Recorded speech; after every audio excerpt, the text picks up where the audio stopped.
Welcome to Mishna Study Masechet Shabbat, Perek Yod, Mishnah Gimel. Over here, we're continuing talking about carrying on Shabbat, but over here we're going to focus about carrying in a usual or an unusual manner. And that's going to be the discussion of Mishnah. So what's a usual manner? So if you carry something in your hand, right, your right hand, your left hand, we will see exactly what it is. But the point is you do it in its normal fashion. Let's say you go ahead and you decide to carry something on your elbow.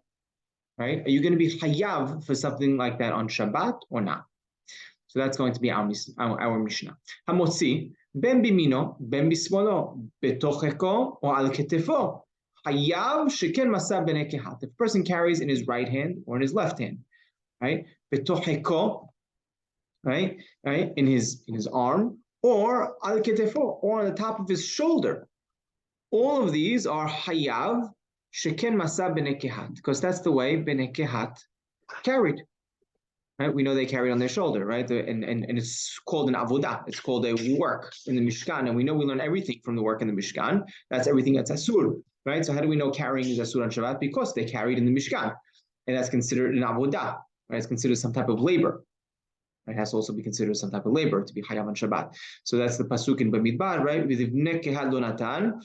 Right, it's talking about the agalot, right? The wagons. They didn't need any wagons. There were 12 wagons divided up between the tribe and of Levi, and Kehat didn't receive any. Why?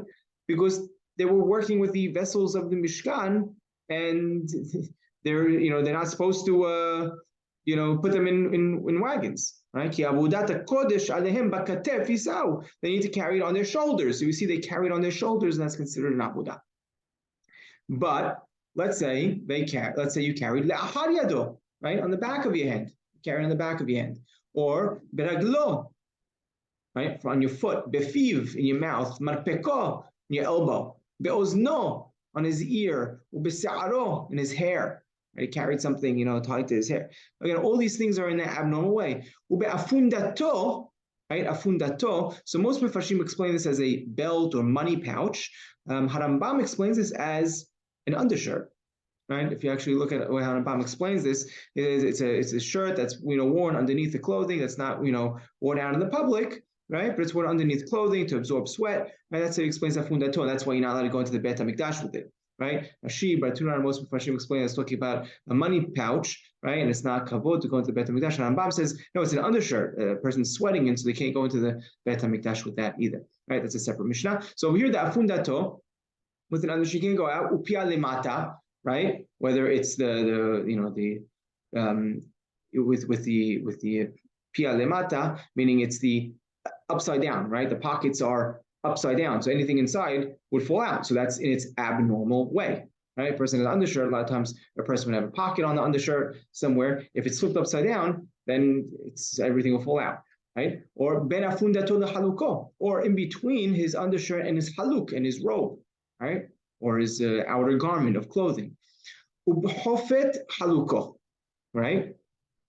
Hofet haluko. So this over here is the hem, right? The hem of his haluk, of his robe or his outer garment. Also, that's considered in an abnormal way. Bemina alon, his shub, sandalon, his sandal, patur. All of these are patur. Shelo hotzi kederech motziim, because he didn't take it out in the normal way that people usually carry, and that's halacha, right? In order to be hayav on Shabbat, you need to carry something in its usual manner. If you carry it in its unusual manner, then you are patur, obviously patur of asur. You still know how to do so, but you're not going to be hayav midoraita, and you're not going to be hayav to bring a korban.